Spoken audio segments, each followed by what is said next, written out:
Yeah, Silent Hill TDS, what's up? Yeah, come on.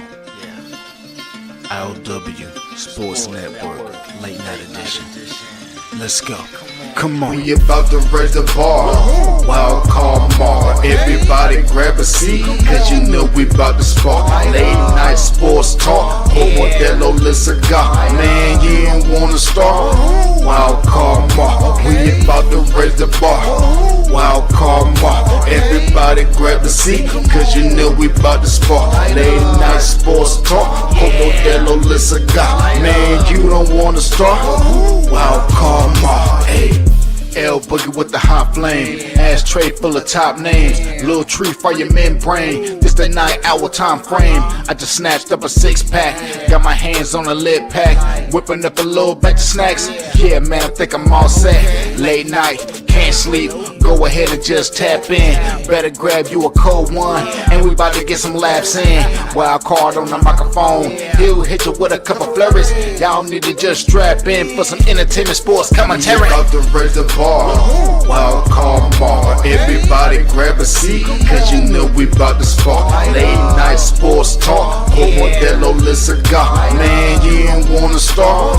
Wild card bar. We about to raise the bar. Wild card bar. Yeah.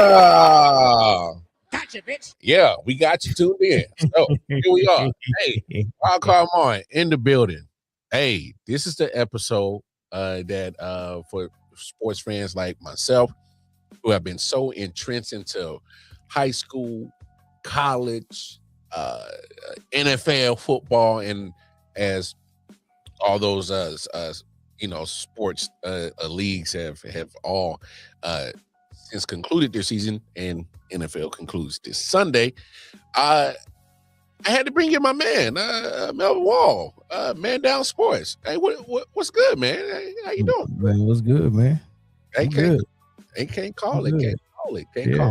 I had to bring you in because I need some help, man. Because there's some things like off screen. I told you, like I've been kind of paying attention to basketball, but I really ain't been paying attention to basketball. And I am a sports fan, but I've just been so entrenched with football that I just kind of put basketball to the waist. I don't even know how you do that, Mo. Like, look, I don't get it. Like, you know what I mean? It's like for me, I guess basketball is so, second nature to me. I can't imagine it just going on and me not even turning it, flipping it on and see what's popping with it. Man, that's your oxygen.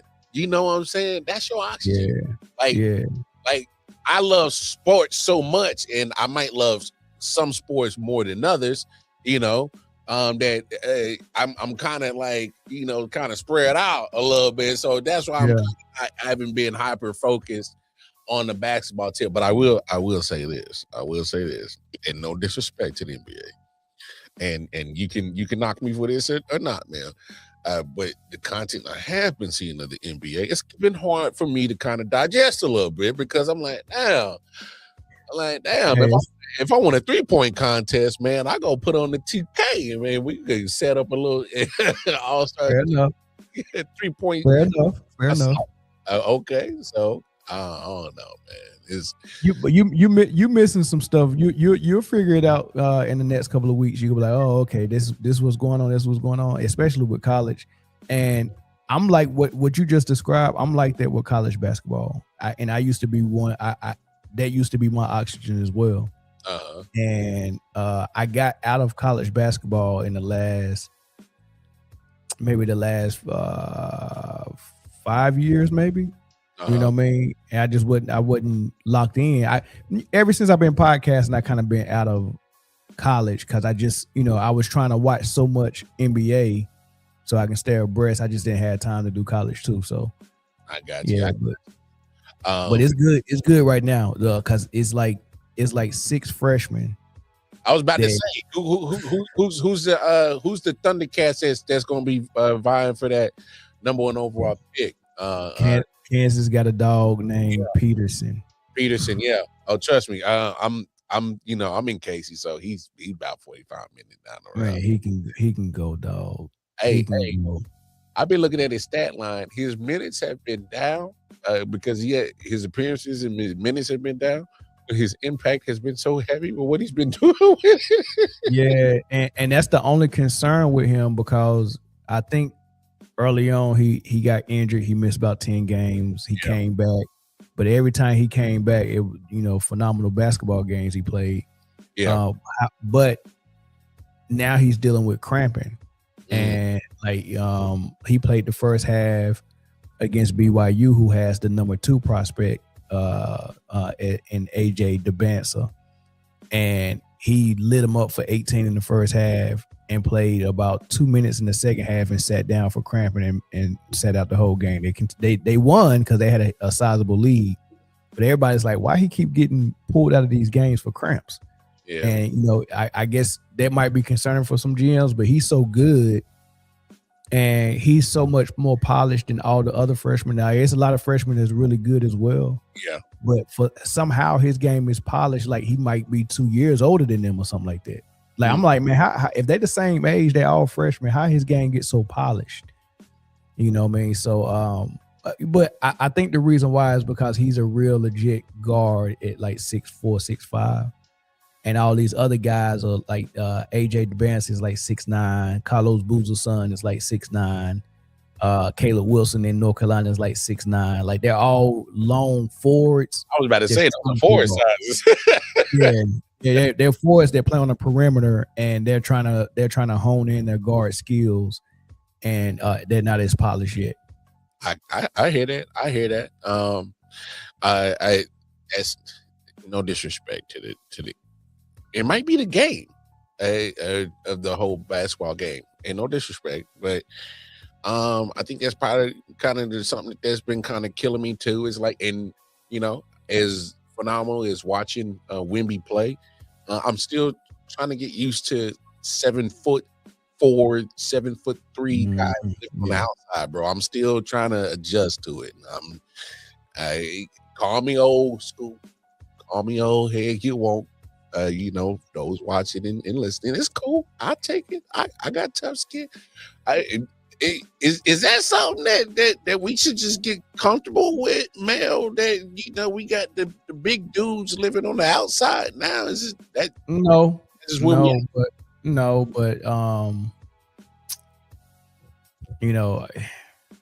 I'm frustrated because I just watched San Antonio play OKC. OKC sat their entire starting lineup, due to injury. I mean, they all listed with injuries, but some of it is rest. Yeah. And they barely beat them, and they had to pull away. I mean, the game was within 4 points with like 2 minutes left. They had to pull away late. They ended up getting like maybe an 8-point win, maybe a 10-point win. But Wemby only had like 22 points. I'm like, dude, you're a mismatch every time you step on the floor. Just get the ball in the post and turn and shoot is too easy. Like, he making it harder than what it should be. It's almost like when you play, like when I used to play on a little Fisher Price basketball goal with one of my good friends. My good friend had a little brother, right?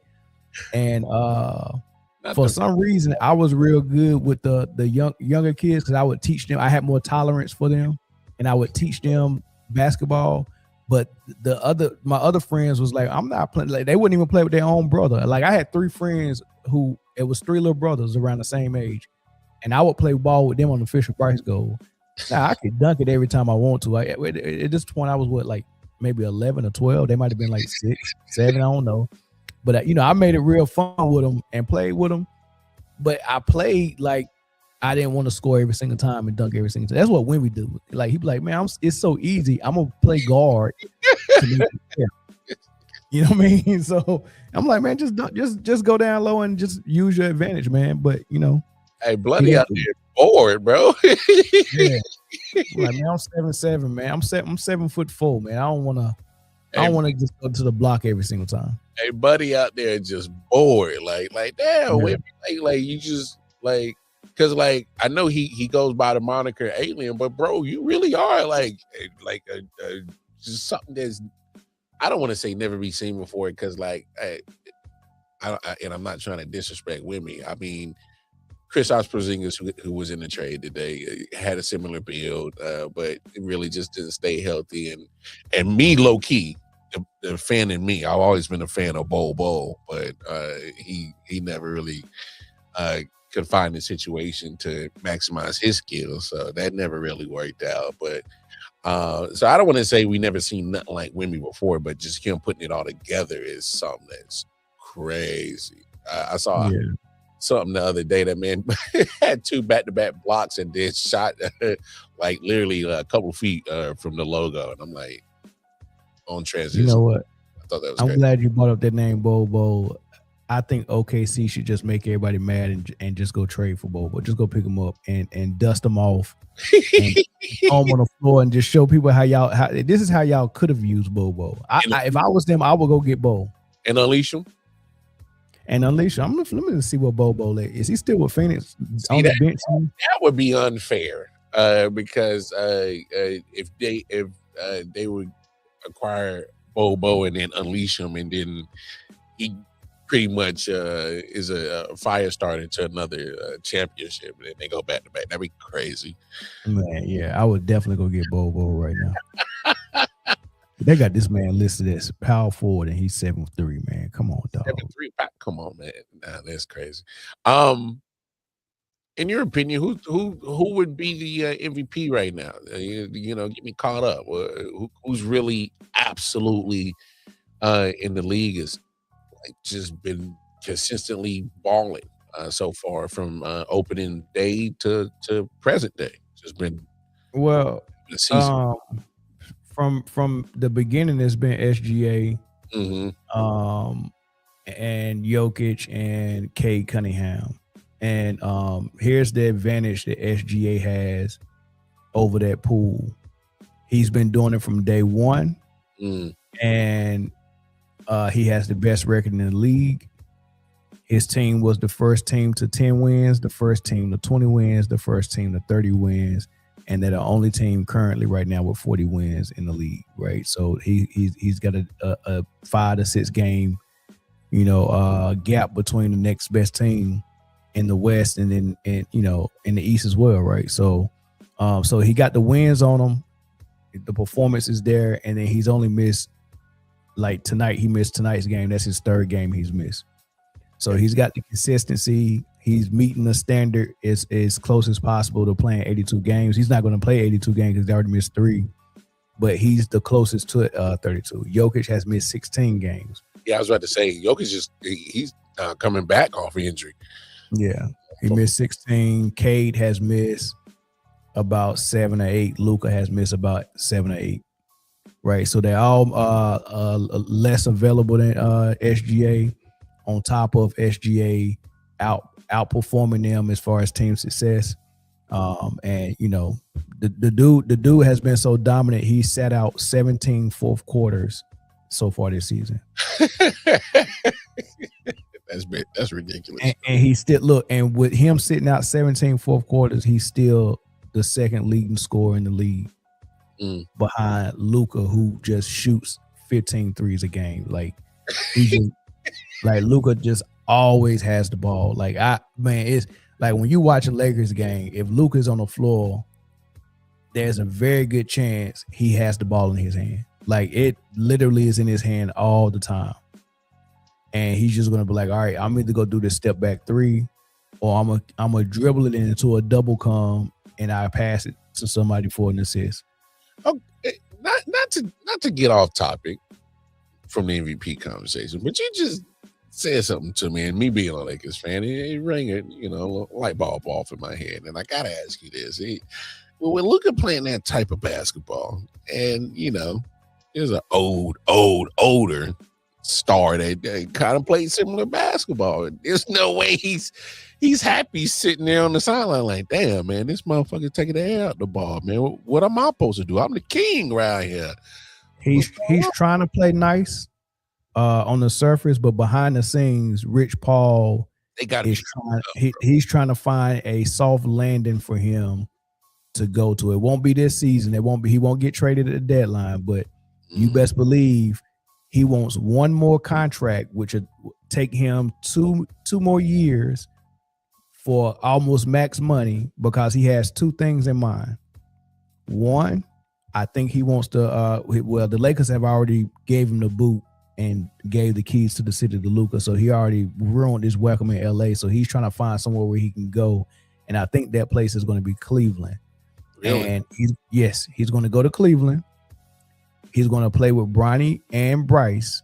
Bryce is probably going to be the first red shirt freshman to enter the draft and get drafted. And Shut the fuck up, man. You gotta. Hey, you already know the headlines. They gonna kill LeBron. no, bro, tell him, man. He red shirt. Well, he played a game, but he was getting DNP, so he just went on the red shirted. But I'm like, dang, that's messing with the plan because I know they wanted to go pro, but that didn't stop them with Bronny because Bronny barely got in the game and only averaged 4 points when he did get in the game, and he still entered the draft. Yeah.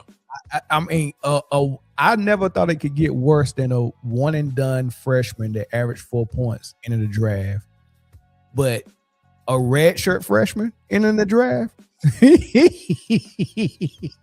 Hey, if he go anywhere before the 55th, boy, hell is gonna break loose, bro.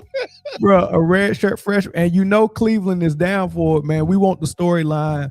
Finish your career at home with your sons.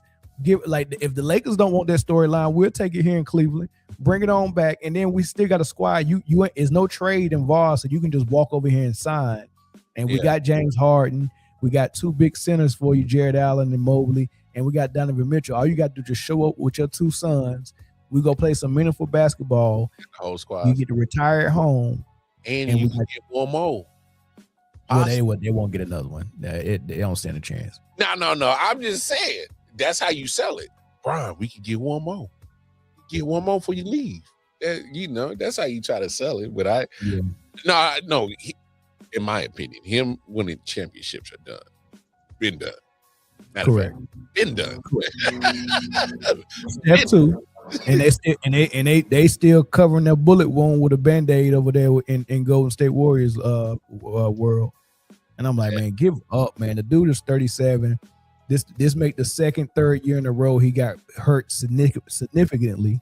And then his co-star, who is Butler, who's just as old as he is, another significant injury. Like, you keep trying to rebuild this dynasty around Steph, and it's dead. Yeah. Like, I never seen someone try to reheat pizza this many times, dog. That's crazy. Reheat pizza. Hey. Like, how many? I mean, I heard of refried beans, but how many times you go fry them joints? Hey, dog. Hey, you know what it remind me of when you be watching them medical shows, and they got the paddles and they keep shocking it, and they be like, "Hey, you gotta let it go. He's dead, bro." Like, call it, bro. Yeah. You seen Frankenstein, right? You seen Frankenstein? He's alive. No, he's not, dude. The Golden State Warriors is Bernie from Weekend at Bernie's, and Steve Kerr and Adam Silver is the two friends holding Bernie up and trying to trick everybody to thinking this dynasty is still alive, but Bernie gone. The Weekend at Bernie's is crazy, bro. That's what it is, dog. That's what it is. Somebody trying to get your attention in the comment section, dog. I know they trying to, they want to troll. All right, I hear y'all. Y'all don't like the Chiefs. It's cool. It's cool. And y'all know your alphabets. I'm proud of y'all, man. Get to the L. All right. I appreciate it. But no.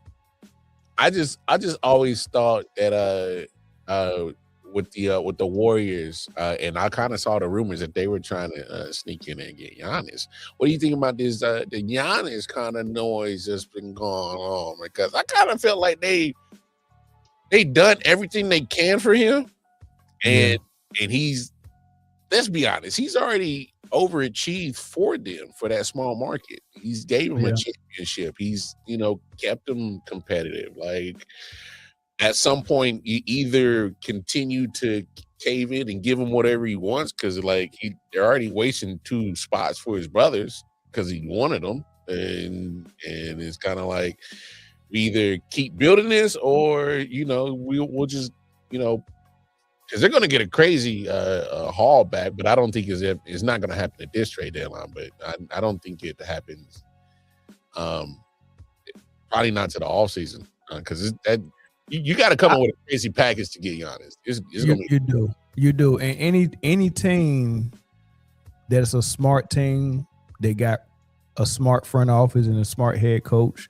They don't want to gut their entire roster and their entire future as far as draft assets. Yeah. To land a player like Giannis, right? They don't want to do that. So the Miami Heats and with Pat Riley and Spoelstra there, they probably won't do nothing dumb to land Jokic, right? So the teams that are dumb enough to do it and gut their whole squad are teams that he don't want to go to anyway. Yeah, because they're not competitive. or they're gonna be making they're desperate. They're too desperate, and it's just not gonna work. They're trying to swing for home runs and swing for the fence, and it's not gonna work. And that's Golden State. That's what Golden State is. That's what they did with Butler last year. They tried to get KD. KD said, "Hell no, I'm not come to save y'all. Y'all didn't give me credit for it the first time I did it. Why would I do it again? Yeah, why would I do round two? Like, you know what I mean? Why would I come back for round two? You know what I mean? So it's like going back to an abusive relationship, right? Yeah. But well, last time we done something, you gave me chlamydia. Hey, yo.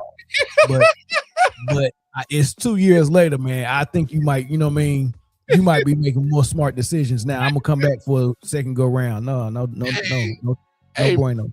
All I'm saying is my pops always told me, son, if you ever get burnt, you never go back to the scene of the fire. Never. Reflash watch. No. Reflash watch set and no. Heck no. No thank you. Nah, right? you never go back. KD definitely got burnt. So smart man. Smart man. So but the Giannis thing. Yeah. I actually think I thought something different until you said it might not happen to the off season. Now I'm thinking that that's more of a probability to happen. They might not be able to get a deal done. He finishes with them and they get something done in the off season. And I hope that's what happened too. So you got to work out a lot of stuff for this one. Yeah. Financial compensation, a lot, because Giannis ain't cheap. What's the chances it turned into one of those Garnett to the Celtics, and the GM that sent Garnett to the Celtics is a Celtics legend, Kevin McHale, and they sent him there for a couple of draft picks and Al Jefferson. And then the same year, Lakers legend that was running the Memphis Grizzlies and Jerry West sent Pau Gasol to the Lakers to save Kobe, and for his brother who never played an NBA game, Marc Gasol. And Gasol turned out to be solid, but yeah, he did. Nobody seen him play though. Yeah, but you had no idea. No idea. Yeah. I wondered did Kobe know. I know because he wasn't even over here yet. And I was 2009, 2010? Yeah, like 2008, 2007 maybe. Yeah. 7 or 8, yeah. Boy, that was a time to be alive. I missed them times right there, boy. Hey man, they was playing some basketball back in the day. Yeah, I missed them times right there. They were playing some basketball. Yeah, but you're right. It might not happen to the off season, but don't put it past the NBA for them to do what they did with Luka and be like, wait, y'all traded Luka for that. It might be one of those things for Giannis because the NBA might want him somewhere. You get what I'm saying? Man, speaking of, okay, so help me out, man. I've always heard that saying that great players don't get traded. We just saw AD get traded again. We just saw James Harden get traded again. What's good in your opinion? What would, when they hang up the shoes, what would be the legacy of AD and James Harden when it's all said and Well, I mean, the scribes we got today, which is the mainstream media, they writing. That's why I'm asking you. I ain't asking them bozos because I don't trust them. That's well, I'm telling you what they're writing is they forgetting that they doing it a totally different way than the standard that was set of Bird, Magic, Michael. The way they did it, that's the standard. That's what Kobe tried to follow. Right? He tried to follow that standard, but LeBron James set a new standard, and under that standard, it's okay to team hop and request trades and jump from team to team and do all that stuff, and it's not going to affect your legacy. So it's two different standards. And I honestly think that whenever you team hop and you jump from team to team, I think you need to come out publicly and say, I counsel my y'all don't have to look at me in the lens of Michael Jordan and Bird and Magic and Kobe. I'm not following that standard. I'm following this new standard where this is okay. Like I think you should tell your fans, don't compare me to MJ. I can't do it the way he did it. I'm doing it this different. I'm doing it the LeBron James way. And then we'll be like, okay, yeah, go ahead and do your thing. So we'll never compare you to those guys. Got you. So put you in a whole different judging category, bro. Right. the LeBron James standard. Yeah. The MJ and the old standard, the MJ standard. I got you. Yeah. Oh man. Look, I ain't gonna hold you too much longer because I know you a busy man. Hey, and I just gotta, do this. Hey man, I really love the fact that you and the rest of the Man Down crew have taken Man Down and skyrocket that joint, bro. So like, big up. Sure, it ain't skyrocket yet, man. But thanks for putting that in the atmosphere. Thank you for putting that in the atmosphere. It'll be skyrocket one day though. No, you gotta know from. I saw y'all from the ground up, bro. Like from where? For where sure. y'all at now? Oh, that's skyrocket, bro. Trust. Don't poo poo on what y'all did, bro. It's you know what I'm saying, we laid some groundwork and we made some progress and stuff like that. But man, I got a vision, Lamar, and you part of it. So I mean, just know when I build it, I expect y'all to come. So hey man, you already know, man. You all right, when I come knocking, I don't want to hear no nah. Hey, no. When you knock, all you gotta tell me is where, when, who, how. What was the old cut they taught us in school? Yeah, when, how. The 5 W's. Yeah. All right. Well, look. I'm working the behind the scenes in the background. I'm building something, and I got like 10, 12, 15 different people in mind that I want to come snatching, and you know what I mean. So you see what I'm doing? I'm still putting the content together. So when it all comes down to it, I got a catalog ready, bro. Correct. Catalog ready, dog. Yeah. So yeah, it's coming. I just got to, you know what I'm saying? I just got to navigate. Before I get you out of here, man, I got to get your talks on the Super Bowl, because I know we know you know your basketball, but Super Bowl this Sunday. I know you keep an eye on the football world. Break it down, man. Give me your thoughts, your opinions, feelings of what you're thinking about this Patriots Seahawks Super Bowl 60 matchup, man. What's good? So with Super Bowls, especially with teams and star players or team leaders who are there for the first time, you got to kind of separate the football from the non-football stuff, right? It's like people just don't understand how much of a distraction the week before the big game is. Mm-hmm. It's a major distraction, and it's a lot of shit going on, a lot of stuff going on, right? And so you got to think about, all right, which organization, from the front office to the coaching staff down to the field, is going to be mature enough to navigate and not fall prey to some of the festivities and stuff like that, right? Who there about their business? Yeah. Right. Who getting sleep? Who not getting drunk? Who not partaking in the punani? Who's not doing all of that stuff, right? Who's there about their business? And then who's gonna be shine or when the big stage and when they're on the big stage, who go shy away from it? And I look at Sam Darnold and the Seahawks, and I look at Drake May and Vrabel and the Kraft organization that New England is, right? And I look at that, they've been there so many times. I look at that and I'm like, okay, I expect New England to be a little bit more prepared, a little bit more ready, and a little bit more professional about it.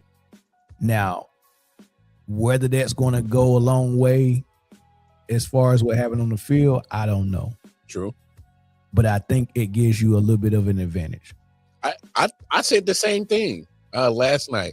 Now, I made my picks yesterday. I went Seahawks 20-17 was my final score. But I did say at some point, I do think that New England keeps it close for that factor that you just mentioned, because I know it's been a minute since Mike Vrabel was in the Super Bowl, but he can give you a firsthand account of how to deal with, because like you said, it's leading up to the game. So you try to, obviously these guys want to get to their normal routine regimen that they normally do throughout the season. But in this case, I think it's impossible because it's pretty much just a 2-week thing.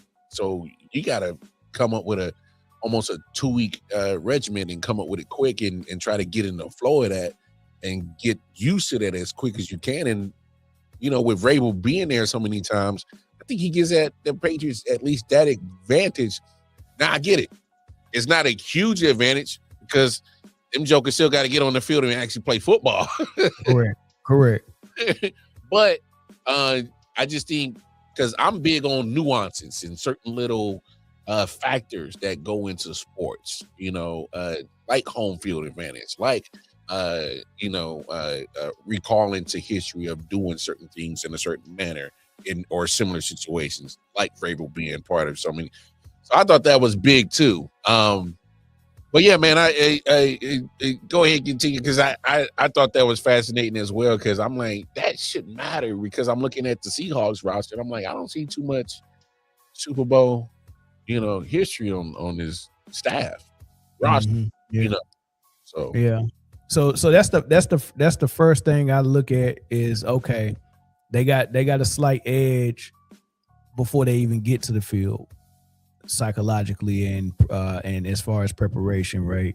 But then when you start to get to the X's and O's and what the teams do well, and I think about those two running backs the Seahawks got, and how they like to use them, and I think about how dynamic that daggone receiver they got has been, and you got to give credit to Sam Darnold as well. The quarterback been playing good as well. Has he answered enough questions for you? Yes, sure. Okay. Yeah. You know what's crazy about Sam Darnold? As soon as he left the Jets and he went to Carolina for that 1 year, he had a phenomenal year.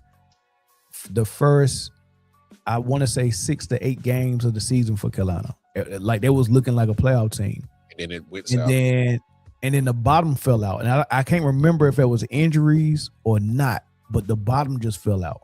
Yeah. And then they moved on from Sam Darnold, and that's how he ended up in Minnesota, and he played well there as well. And then I wouldn't say the bottom fell out, but for some reason Minnesota just was like, yeah, you played good and you was able to get the ball to Jefferson a lot, but you just not our guy.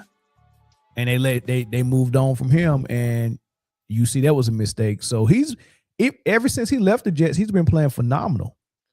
Well, Minnesota made the mistake because they grabbed a quarterback in the first round. It's like, we got to roll with the first guy. Yeah, that's pretty much what it was. That's pretty much what it was. Yeah, but Sam Darnold's been playing phenomenal ever since Carolina, dog.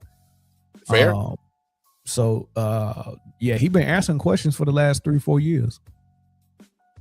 And this is the biggest way to answer it right here. I'm a Super Bowl quarterback right now, and got the potential to be a Super Bowl winning quarterback. Yeah. It's in this situation, man, I know Drake May is second year in the league. Yeah, he did improve. There's at one point he was over there, had his name in the MVP conversation, and I thought he did what he did in the regular season, but this postseason he just ain't played well. Wait. Why hasn't it? Hold on. Has it been this late before they announced the MVP? The last couple of years, they've been waiting to the damn honors, the award show, which is really Thursday, which is right before the Super Bowl. So the last two years, they've been doing this in this manner. Yeah. Wow. That's been something new that they've been doing. Yeah, that's crazy. It goes to Stafford, in my opinion, anyway. I mean, if you wait this late, then you got. I mean, it's supposed to be a regular season award, but yeah, you can't help what your eyes see. And if you wait late and you able to see the playoffs and somebody have a performance that, like I guess you can tell the voters you can't factor this in. I guess you can tell them that. But if they're not going to factor it in, why are we waiting this late? I wait. Yeah, I wait. Well, to be honest, I think the votes they've probably been in. They just wait to I hope so. Have the show and all that shit and put it all together and make it. I hope so. Yeah. I hope so too, because if they because don't get me wrong, the regular season Drake May, his name is in conversation for MVP. But if you factor in this playoff, ain't no way I can give you that MVP. But I mean, I look at Stafford's numbers, I looked at his performance, I look at what he's done, and because I can't say it was his fault why the Rams got booted out. Yeah. You know what I'm saying? So I like Stafford for MVP as well. I like them early, but before I liked Stafford for MVP, I was actually on and I'm forgetting who it was. Was it a running back that was what running back were you talking about CMC? No, hell no, not CMC. No, maybe it was a receiver. I had a non-quarterback like maybe the first 8 games, maybe the first 10 games. It's either it wasn't JSN. I had a non-quarterback. Puka's had another great season. It wasn't Puka. Dang, it wasn't a running back. What running back was doing good the first half of the season? Jonathan Taylor. That's what I had. Jonathan Taylor, because remember, Mac before not Mac Jones, but Daniel Jones before he got hurt, the Colts was like front running for real. They was doing good, and Jonathan Taylor, like it was a couple of games where they had clutch games or clutch moments, and like they took the ball out of Daniel Jones' hands and was like, give it to Taylor, and he was just taking them out. So like the first 8 to 10 games, I had Jonathan Taylor, and then I had Matt Stafford second, and then Taylor fell off. Yeah. He just couldn't get no help. Hey, because he was even getting 150-yard games and still was seeing 8 in the box. But because they still had to worry about because Daniel Jones was actually playing some good football. He was. I can't even front, man. Hey, man, but hey, I appreciate your time, man. I ain't, like I said, man, I just want to get caught up, and then I always got to get your opinion on a little football, especially when it comes to Super Bowl this time of year. Yeah. Hey, man, like always, man. Hey, tell the people where they can find you at, my bro. Man Down Sports, y'all. Check us out on YouTube. Check us out on Spotify. Check us out on Facebook, wherever. Just look up Man Down Sports. And you'll see my solo shows, and you'll see the shows we have with a full panel of guys, and girls. And we go about 4 to 6 deep on our full panel shows, and we invite guests like Lamar on, and just other different podcasts. What's so funny? He's like, I'm selling insurance. Nah, I'm not quite selling insurance, but I am going door to door. It's just not insurance I'm selling. It's salvation. And are you ready for Jehovah's return? Hey, bro, you absolutely.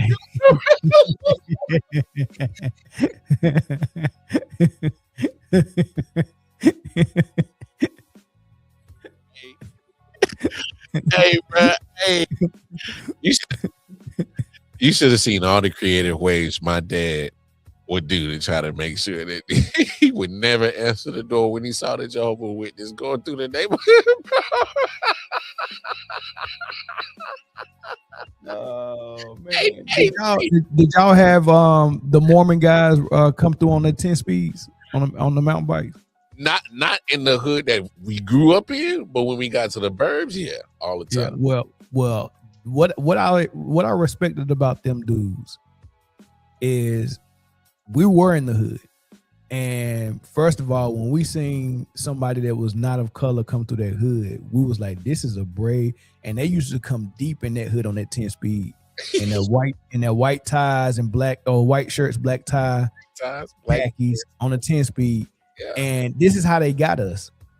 They got us with magic tricks. I didn't even know, like it took me, I probably seen them 5 or 6 times before I heard them say anything about Christianity or whatever, or the Mormon church or whatever. I didn't know who they were. We just knew them as those white dudes that did magic. Yeah. And they would pull up on us, man. They'll pull quarters out our ear. Hey, that's crazy. They'll take their thumb off, you know what I'm saying? Do that little thumb trick where they take the thumb off, man. They had so many magic tricks, dog. And then I just was like, man, this is amazing that these dudes are coming into our neighborhood mucking it up with us like this, man. I didn't know how to take it. Yeah. But when I grew up, I realized who they were, and I was like, oh man, you know what I mean? They don't even like black. You know, that's another time. I was about to say, like, yeah. Y'all tap in with man down and all the rest of the crew, man. Hey, always appreciate you, dog. No problem, man. Appreciate the invite, dog. Hey, man, I always love it, man. Mel's always a good people's man. But hey, man, y'all make sure y'all tap in with the whole Man Down crew. Spotify, YouTube, all that. Man Down Sports. Again, Man Down Sports. Show them some love and support. So I wanted to do that episode for the sports fans like me who just been, been having a hard time trying to get back into the swing of watching basketball, whether it's college or NFL or NBA. Because we've been so entrenched into the NFL, high school, college football, and at this point, NFL is going around the clock, 24/7, 365 at this point. Even when they're not playing games, and as Mel gave his Super Bowl predictions, and I gave mine yesterday, and so did Randy's. But here's the crazy thing about the Super Bowl, and I just got to say this.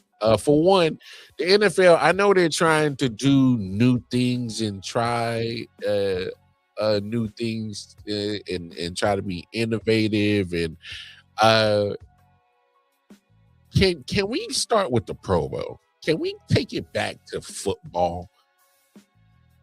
Like I remember to this day when Sean Taylor knocked the shit out of Brian Mormon at the Pro Bowl. So first of all, let's get it back to Hawaii. Can we get it back to Hawaii? All right. Let's get the Pro Bowl back to Hawaii. All right. So I remember back in the days, they used to show all the NFL films and the documentaries when the players, we were like, yeah, man, we out in Hawaii, sunshine, boo. We got the legs, we got the, the linen shirts on, we at the beach. They bringing their fam. It was like a vacation, and yes, you got to pay for your people because the NFL pretty much paid for you. But if you wanted something else, you pay for your people. So yes, you had to pay for your people, but it was a vacation. All right, vacation time.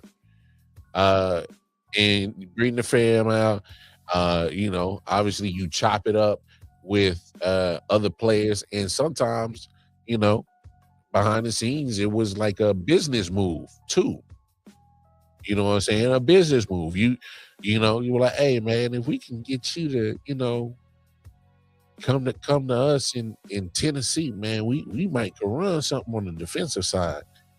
Bro, if we can get you in Philly, or bro, if we can get you in LA, you can kind of put bugs in in certain players' ears to try to get your agents, try to get you to a certain destination. So that's what the Pro Bowl kind of was. I know they still kind of do it now behind the scenes, and I just think that's just common sense that kind of moves get made like that at the Pro Bowl. But especially when you were actually playing football, they had pads on, full pads on, and hitting and tackling and blocking and running. The Pro Bowl, they used to play football.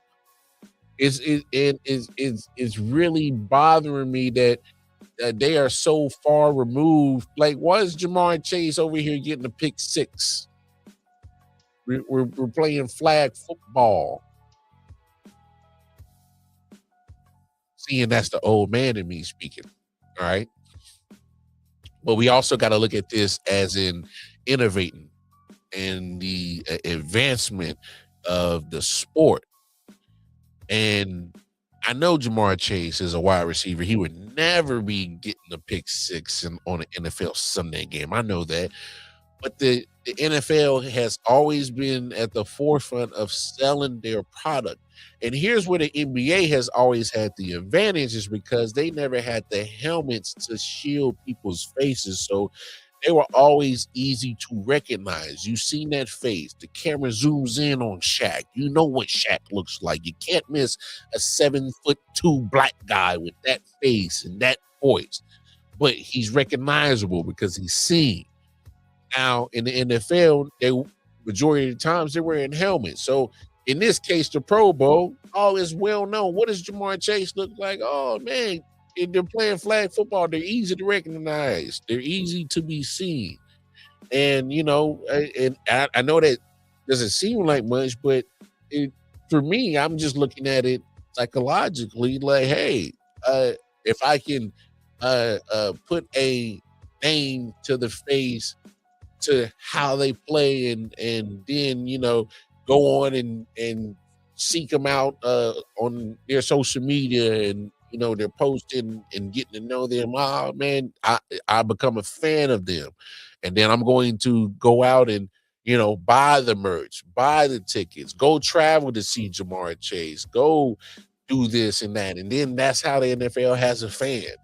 And and then I bring my lady with me, and then we bring the kids with me, and that's more money getting spent. And then the NFL has a NFL family. That's what they're trying to do. They're trying to market to certain niches of certain people that can hook, line, and sinker into their wallets, pretty much.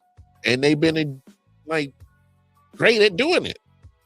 And so that's the business side, new forward thinking of me. That's like, oh, I understand why the NFL is doing the Pro Bowl, why it is. But at the same time, the old school in me is like, this is crazy. What's going on? It's no different from my fellow Chiefs fans. They're having a hard time dealing with the Chiefs wanting to move from Missouri to Kansas and building a new stadium, and I've been a lifelong Chiefs fan. I understand the business side, and then I understand the tradition side. It's the same thing. You get torn because you got to understand and be able to see both sides of the coin. So it's crazy how the evolution of the Pro Bowl and how it has changed.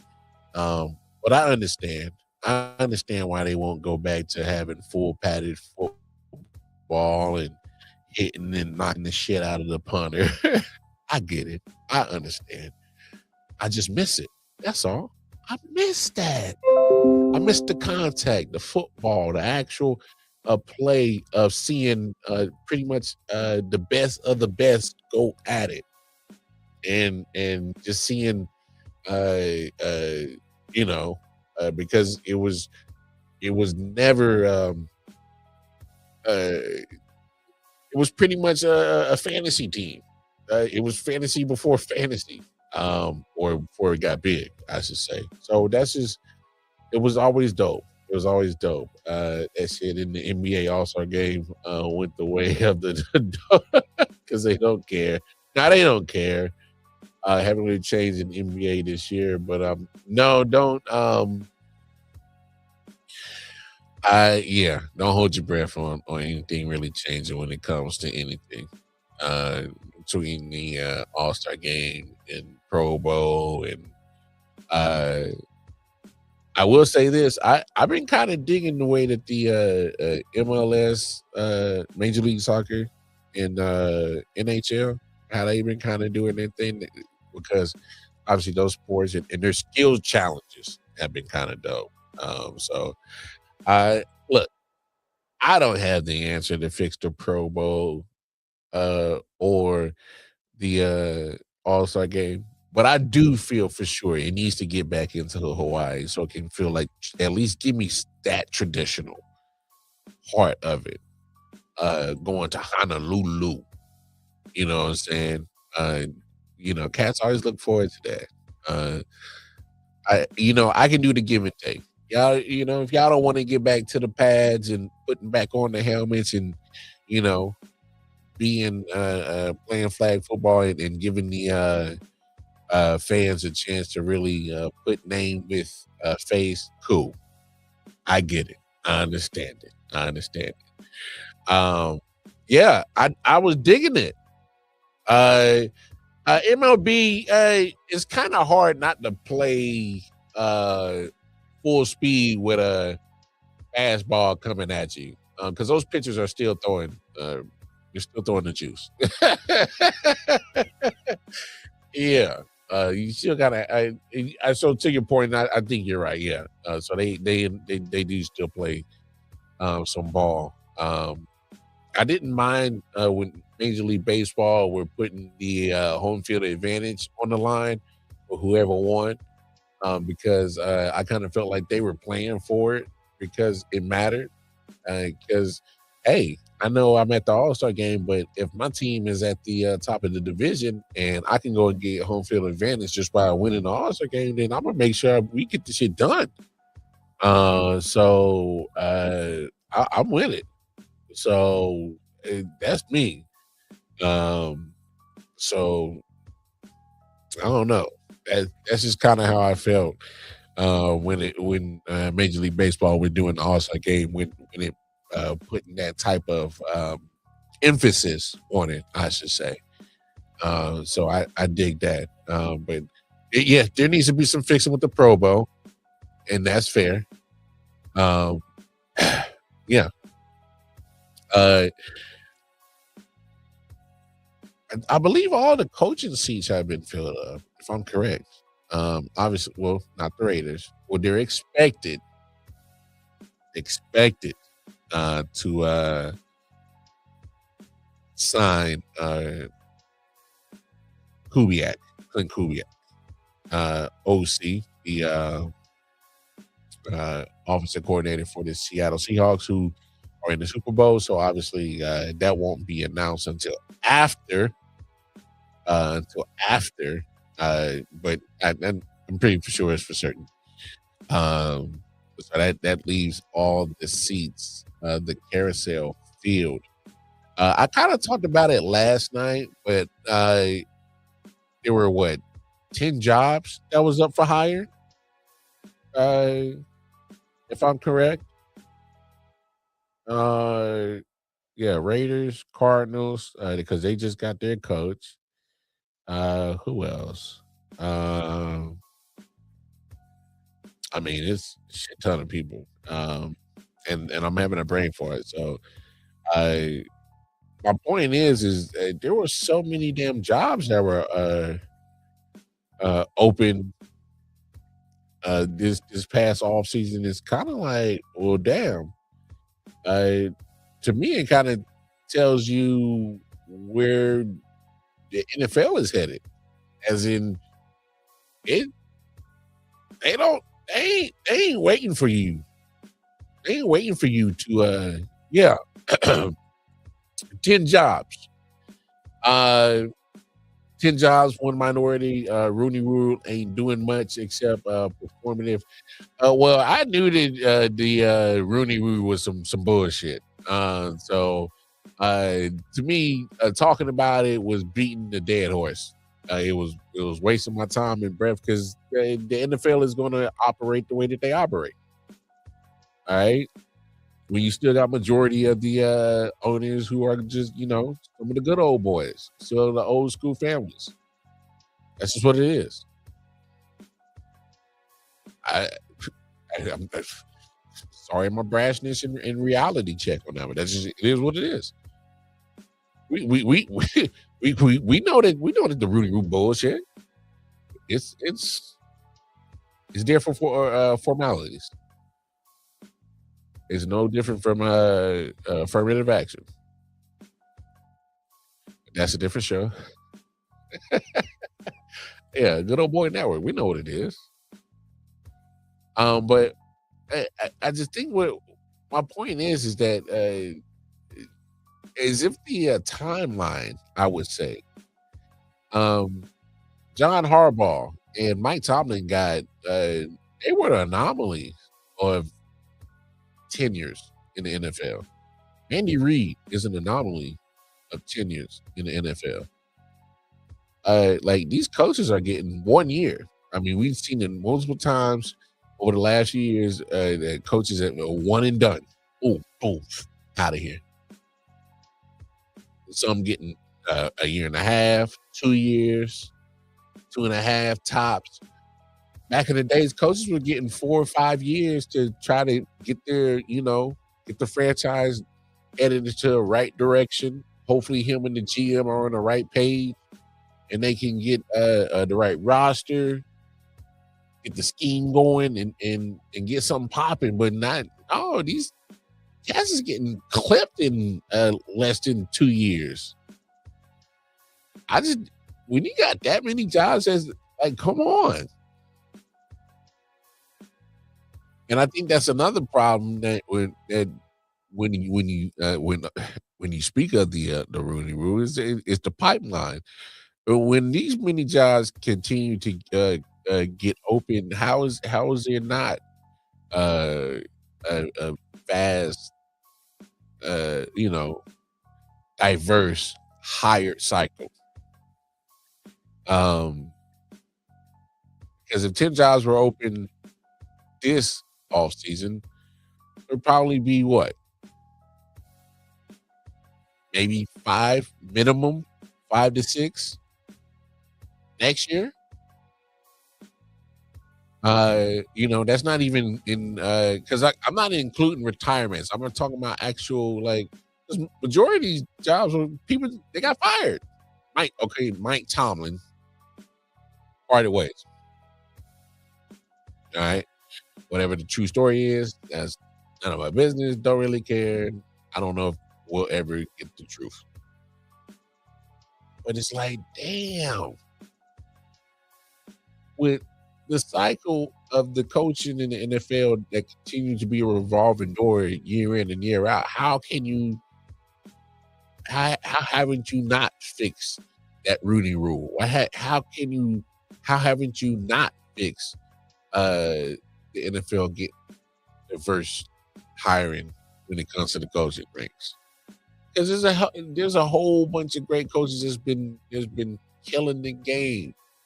And one in particular, Eric Bieniemy.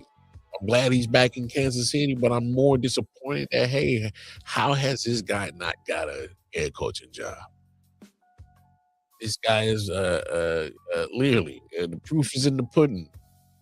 You know why they was like, hey man, we're glad to be taking Eric Bieniemy back, because they was looking at those numbers of Patrick Mahomes when Eric Bieniemy was his OC, and they're like, hey man, I kind of like that Mahomes, kind of like that guy. So he can't get no credit for that. We seen other coaches get hired for quote unquote being the maker of this person or that person. He helped make this guy. Didn't Brian Daboll get a job for, he brought the best out of Josh Allen? Yeah, let's hire him, get him a head coach job, huh? And haven't we heard situations like that? Haven't we seen situations like that? It's happened multiple times. It's wild. It's crazy. It's wild. It's crazy when it comes to this coaching thing in the NFL. Career can be here today, gone tomorrow. Gerard Mayo was a former Patriot. He gets a Patriot head coaching job. Vrabel becomes available and said, boop, bye, holla at you, deuces, one and done. Got him up out of there. Steve Wilkes got done dirty. They gave him one year in Arizona, drafted Josh Rosen. Both Rosen and Wilkes was out of there in 1 year.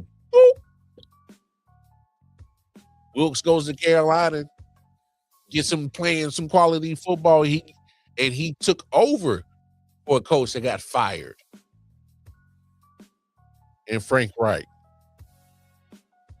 gets the team playing adequate football, competitive football. He can't even get retained. It's a cold world in this NFL coaching joint situation, man. It's a cold world. And believe it or not, college is starting to follow suit. They starting to clip coaches early too. And some of them big schools that make a lot of money ain't scared to eat no damn contract money up for these coaches. They are figuring out ways to pay for a buyout for a coach. They said, we'll figure it out. Well, we'll just go ahead on sign this old check on over to you, and you go about your business, partner. And we gonna do what we gonna do. Hey, NCAA, and look, I know players get drafted, but the NCAA is starting to turn into just mini NFL. And I saw this coming. The moment that they opened the gates for NIL, which I had no problem with, obviously there needs to be some rules, regulations, parameters around it. I have no issue with that whatsoever. But in my opinion, if you do that for the players, you must do the same for the coaches, because the coaches have always had free will throughout this whole process. So if you're going to cap the players, then I think you should cap the coaches. But that's just me, just my opinion. But what do I know? Anyway, let me get up out of here, because it's already we already eclipsed our hour, and I'm just over here blabbing, busting my gums. Especially now, many black players have been through the league and done wonders, and can probably do a lot of good teaching, but don't get as many chances. Yeah, Bieniemy should have been head coach. Yeah, oh yeah. So much knowledge, and especially with a lot of foreign players that played the game and go and join staffs and work their way up, from being on the staff to DCs, OCs, and hopefully potentially head coaches. So, hey, I always appreciate that, my brother. Always appreciate that. Make sure, speaking of, y'all make sure y'all tap in with Ball and Buds, Sports and Entertainment. All right. Shout out to the homie O. Y'all make sure hit up his all his social media platforms and Ball and Buds. All right. You dig? So make sure y'all share, and subscribe to the homies YouTube channel as well. But I'm gonna get up out of here because yeah. I ain't even allowed with y'all. My munchies kicked in like a motherfucker. Hey, until the next time, man, y'all know what it is. Take care of yourselves. Take care of each other. We out of here. Holla at y'all. Peace. Yeah. Silent Hill TD, yes, what's up? Yeah, come on. I.O.W. Sports Network, late night edition. Let's go. Come on. We about to raise the bar. Wild card mall. Everybody grab a seat, cause you know we about to spark. Late night sports talk. Modelo Le Cigar. Man, you don't wanna start. Wild card mall. We about to